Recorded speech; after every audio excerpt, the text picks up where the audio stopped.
The following is a special presentation from MTN, the Montana Television Network.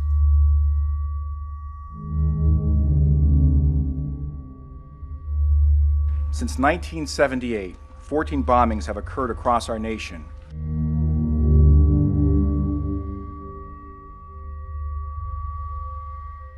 They have targeted professors and individuals associated with airlines or aircraft production. In 17 years, he's killed 3 people with his homemade mail bombs and left many others horribly maimed. Thus, we've developed the code name Unabomber to refer to the bomber, and Unabomb to refer to the investigation. The threat came by letter to the San Francisco Chronicle, warning that a bomb would be put in an airliner out of Los Angeles within the next 6 days. Further examination has confirmed that this letter originates from the Unabomber subject.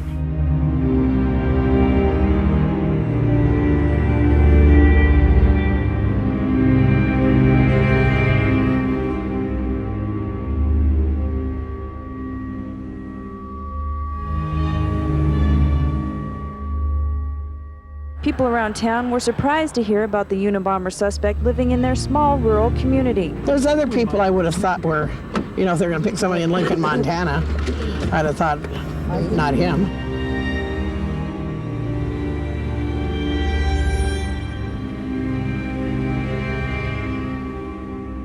In Lincoln, Kaczynski didn't stand out.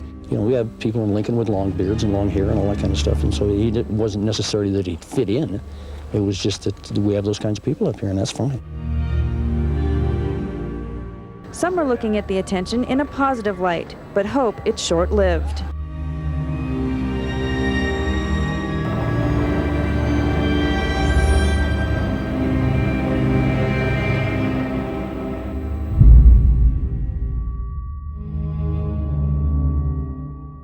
It's been 25 years since this tiny Montana town became the most famous place in America. Very few events in history require just a one-word description, but say Unabomber, and most can tell you exactly where they were when they learned that one of the longest manhunts in FBI history had come to an end. Ted Kaczynski went from a former unknown college professor to a household name, one known more and more to generations now through documentaries and original series. But you likely haven't heard this version, how the biggest story in the world came to MTN's doorstep, putting our journalists shoulder to shoulder with every major network in America, and how one family connection discovered years later brought us back here to tell you the truth about one of Lincoln's local heroes.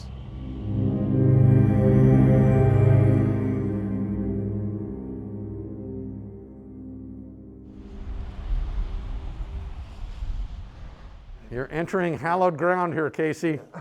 This is it. There's the old desk. I would saunter in, yeah, just like that. And this is the exact desk. That is the desk. Let's just start with when you started here at KXLF. Which time?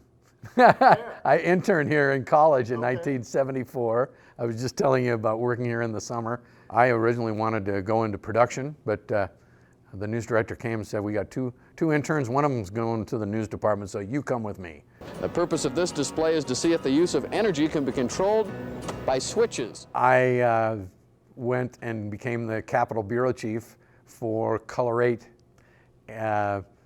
Believe it or not, Color 8's office and the MTN office, we shared an office, and so they cherry-picked me and hired me away when they had an opening, and that's when I moved to MTN, 1983, so you do the math.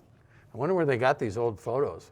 Jay Cohn is a Montana television legend. You can split his 40-year career into 2 parts. For the first 20, he was a jack of all trades, sports director, news director, Capitol Bureau Chief, all between Helena and Butte. So far, so good, Julie. Then, in 1998, he became the face of KTVQ in Billings. In Washington with our chief photographer, Paul Humphrey, I'm Jay Cohn. Anchoring thousands of broadcasts until his semi-retirement and transition to anchor emeritus 2.5 years ago. He's never short on stories, but there's one that stands above the rest.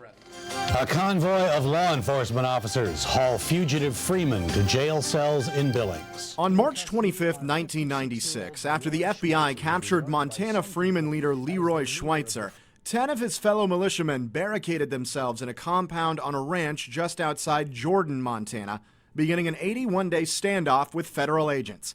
The FBI, coming off two similar incidents the previous 2 years in Ruby Ridge, Idaho and Waco, Texas, that resulted in 83 deaths, were reluctant to treat this situation with the same force. They call themselves the, quote, Freemen. They don't obey laws. That created a made-for-TV atmosphere that brought every national news outlet to the Treasure State. Hundreds of federal peace officers and police are laying siege to a heavily armed compound in Montana. KXLF here in Butte had the uplink for CBS. So the network had called and said, we want to make sure there's an engineer there, the uplink is operating, we want to reserve it for tomorrow. And that was the only thing I could think why CBS would be interested that day. How are you today, ma'am? That call came in on April 2nd, a day before CBS knew one of the biggest stories in the country would break, because they already had the story. A source had confirmed to reporter Jim Stewart that authorities were closing in on their top suspect in a 17-year-long case, with a raid on the man's small Montana cabin imminent. But before veteran anchor Dan Rather could deliver that news on the 3rd, CBS needed one more piece of information.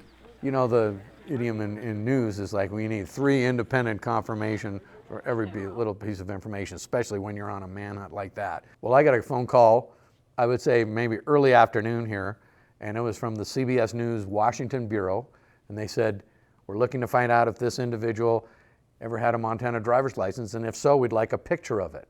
So I immediately called our Capitol Bureau Chief and said, Paul, do you know anybody at the DMV? I'm wondering if you can call up and find real quick if this guy ever had a driver's license. They were able to confirm that he had a driver's license, gave me his address, which I believe was a post office box, but the birth date is what was key.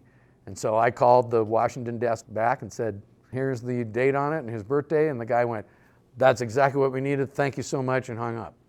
I went, cool. I had no idea what that was connected to. Dan Rather reporting from CBS News World headquarters in New York. Good afternoon. There was a TV on in the newsroom. CBS News breaking into programming with a special report. There has been a major break in the case of the so-called Unabomber. This is Dan Rather. The Unabomber suspect has been arrested in Lincoln, Montana. And they put his name up there, and my jaw just went. Now I know what that phone call was about, but I was just stunned.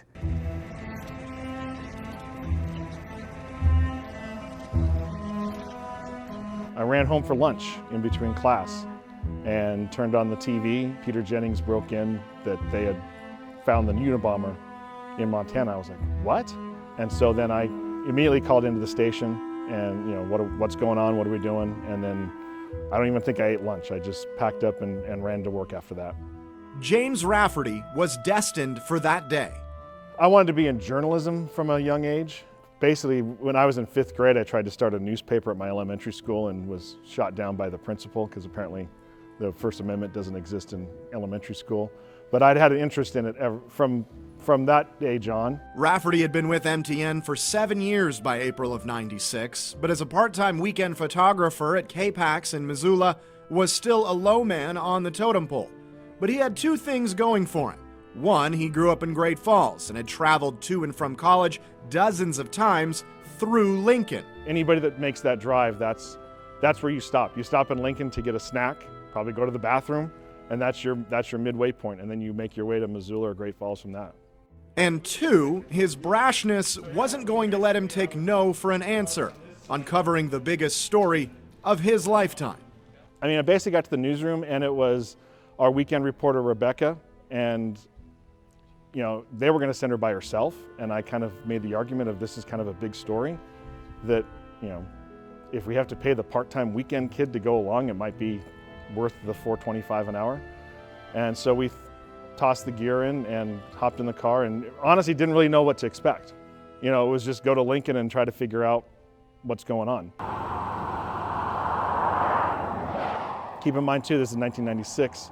We didn't have a smartphone. We couldn't Google things on the way or get push alerts, you know, the first stop was the convenience store, because that's kind of where everybody congregates in Lincoln, and asked a few questions like, hey, so we heard that they caught the Unabomber, any idea where that might be? Well, I saw a bunch of people heading down this road, so we went down that road and saw police tape along the entrance for one road, and it was kind of a no-brainer that was where he would be. Media staked out this spot near Kaczynski's cabin all day. The suspect apparently lives up this road, but FBI agents won't let anyone through and will make no comment. What is your thought about how to cover this story? Are you turning on the camera and just saying, I just need to roll? Just roll on everything. Roll on everything that moves.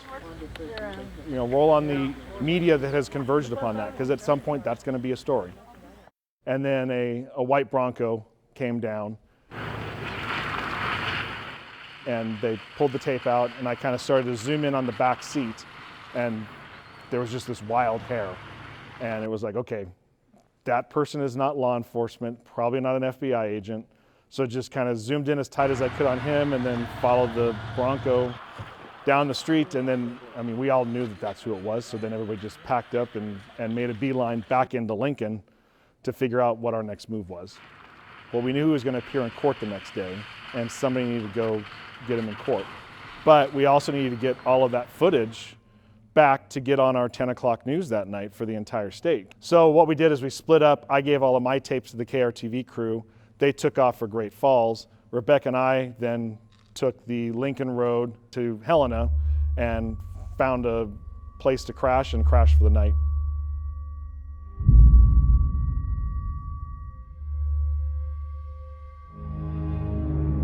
In that hotel room, Rafferty barely had time to process that he had just been on the front lines of history. At that point, the only people who had laid eyes on Ted Kaczynski were the handful of journalists on that road, the FBI agents who had finally captured the domestic terrorist they'd come to call the Unabomber, and a local Forest Service ranger named Jerry Burns, who kept one of the biggest secrets in the world from just about everybody who knew him.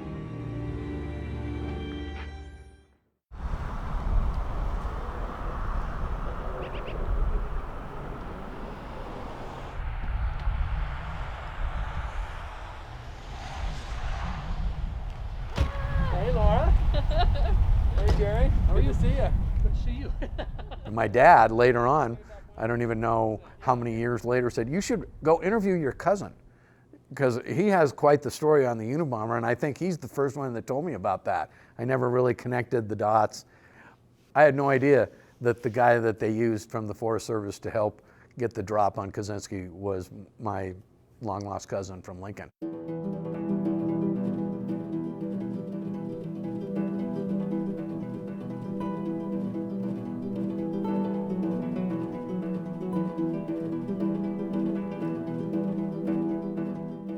Burns has lived in Lincoln nearly all his life and always had his eyes set on protecting its surroundings. After college and a year fighting in Vietnam, Burns came back to join the Forest Service, originally starting on a trail crew, but eventually moving to the law enforcement side. I went to the academy down there in Glencoe, Georgia, and everything, and came out a law enforcement officer at that time. Yeah. And then I was part-time law enforcement and part-time in the backcountry. So. Yeah. That background led Burns to meet a number of Montana Special Projects officers, including members of the state's FBI team, and was the reason his name was at the top of the list of local contacts when the Bureau descended on his town. Agents had zeroed in on Kaczynski as their #1 target weeks before the April 3rd raid, but needed a quiet place to plan. That place turned out to be the Burns' living room. Yeah, they would come in the evenings and meet with Jerry, yeah. What was that like for you? Oh, it was so funny because they didn't know what to do with me, I was just kind of on the side, and so I'd say hello, and then I'd kind of try to hide in the back of the house. We had a lot of meetings down at the house here, and Laura went in the back room.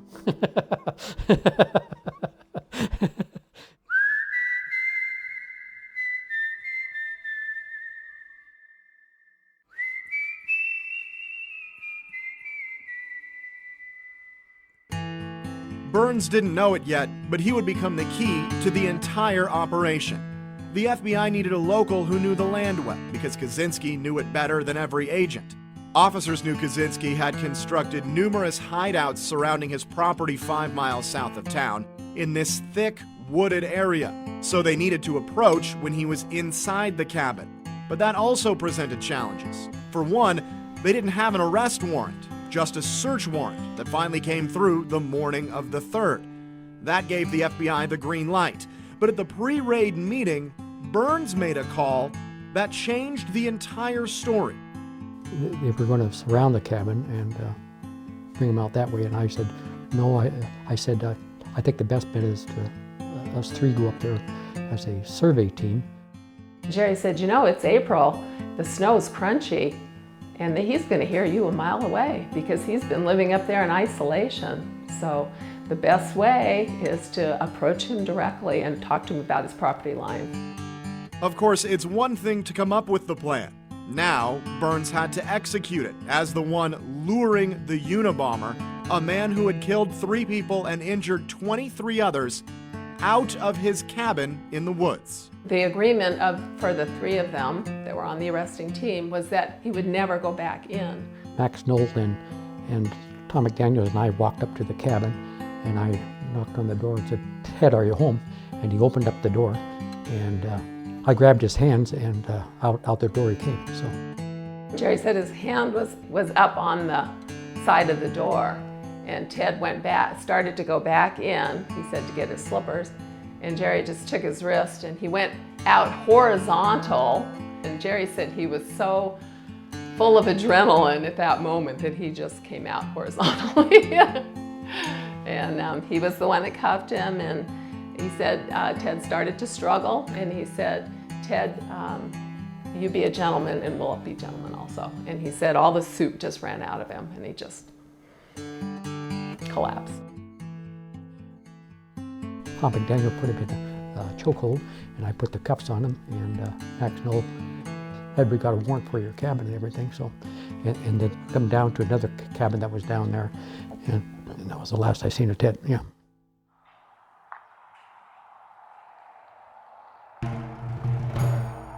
We got up and we made sure we were here at that time was the federal courthouse to get his arrival at court.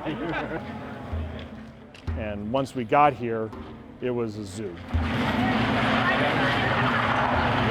clear when we're talking through there, all right?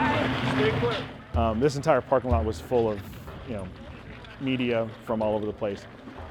I was very naive at the time that we were in a single line, so everybody's got their shot, and he'll come past me, and I'll pan along and get him going up the steps, and everything will be nice and orderly. Well, he took 2 steps, and that single line went from a line to a mob.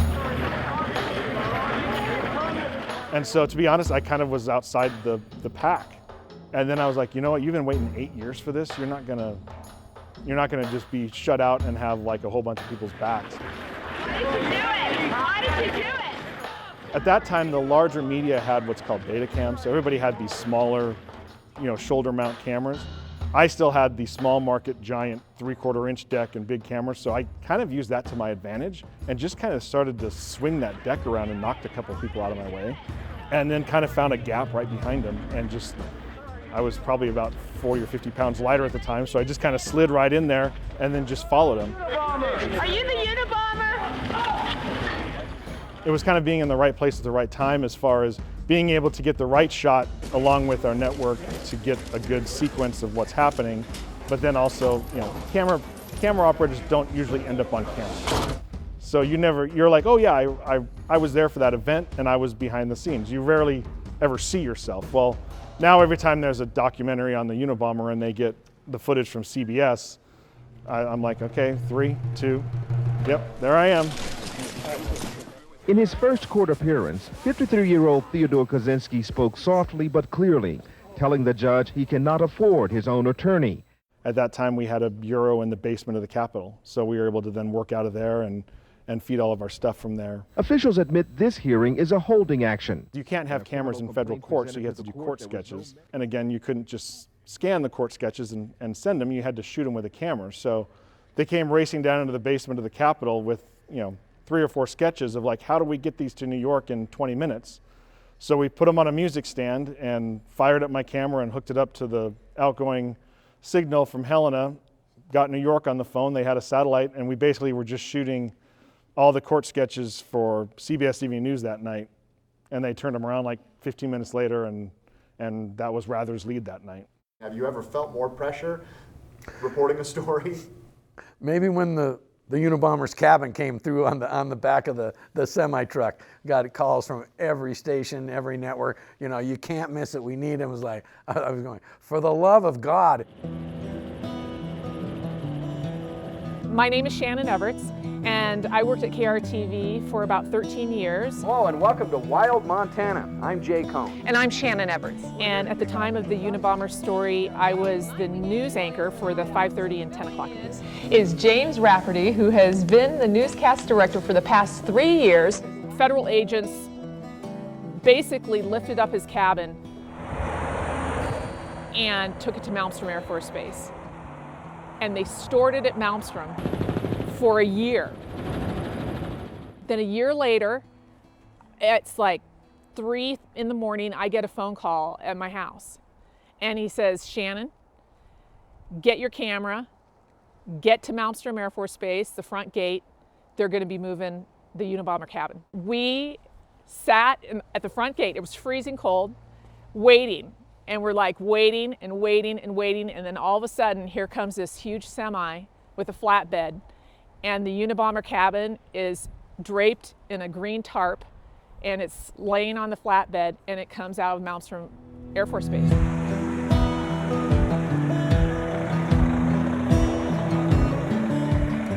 And so I'm getting this footage and I'm like, oh my gosh, oh my gosh, oh my gosh. CBS News doesn't even know this is happening. Nobody knows this is happening. And it rolls past me, I get the footage, and then I throw everything in my car and I go up to 10th Avenue South. And I park on the side of 10th Avenue South and I set up my gear and I'm just scrambling. And I get all set up and the sun is coming up and the truck is coming down 10th Avenue South with the Unabomber cabin on the back with this unbelievable sunrise.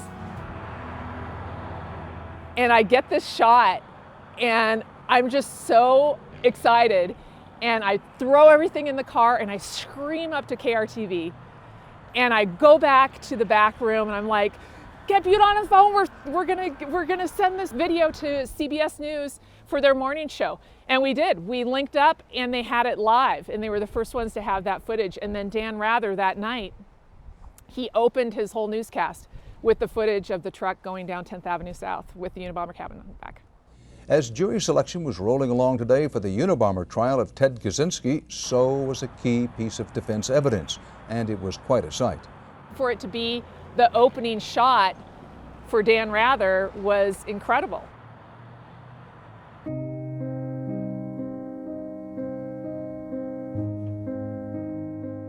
When you look back at it, do you think MTN did the story justice? Were you proud to work for MTN? Oh yeah, it was the benefit of having a group of stations as opposed to just one lone newsroom trying to cover it. We were able to team up with our Great Falls people. I think MTN just killed it on this story. I really do. I mean, when you have a station in every market in Montana, you can rely on everybody who might have information from Helena or Missoula and have the resources to send a crew to be able to get that footage, share it with the whole state, so the whole state gets to see Ted Kaczynski at the same time, which was pretty phenomenal. For years, people have asked, why Lincoln? Why did Ted Kaczynski choose this tiny, isolated town in the middle of the mountains to run a nationwide terror campaign? We'll likely never know what brought him to this specific spot, but he wasn't the first to put Montana on the map, and he won't be the last. Everything has a Montana connection to it. And I mean, we'd always say, oh yeah, that guy that got arrested in DC for doing this, he'll be from Montana. You know, there's always seems to be a Montana connection. And this may have been the story that started all that. You know, it was like, oh, for sure, the guy they've been searching for 17 years is holed up in a cabin outside of Lincoln. We're still talking about it 25 years later. There's a national fascination with it that really hasn't gone away in 25 years. And every time that story is told, it comes back to they found him in a cabin in Lincoln, Montana, and then the story goes from there. But it always comes back to Montana. Jerry knows that feeling. He retired from the Forest Service in March of 2003, but he and Laura still live in the same home just on the edge of town. They don't talk about April 3rd, 1996 much, mostly just pulling this box of memories out from the back of the closet whenever company comes over and inevitably asks.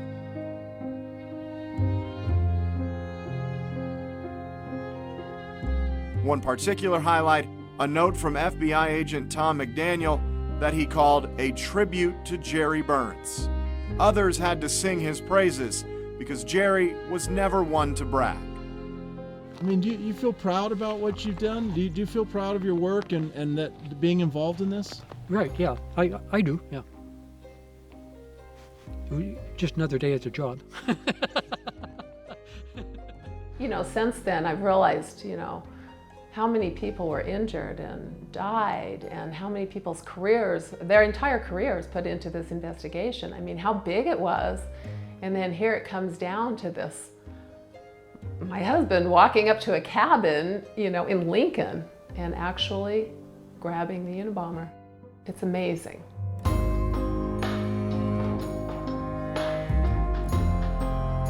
Not everyone is given the opportunity to show, you know, how they really are in a situation. And he's numerous times been given these situations that you could fail or you could succeed. And he has succeeded every time. So, I know, I'm very proud of him. Kind of makes me emotional.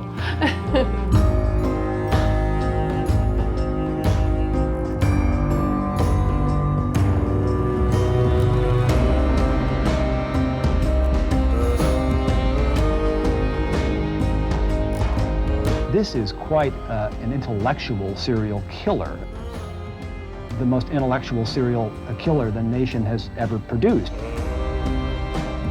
The presence of the FBI and the attention from numerous media have caught the people of Lincoln off guard.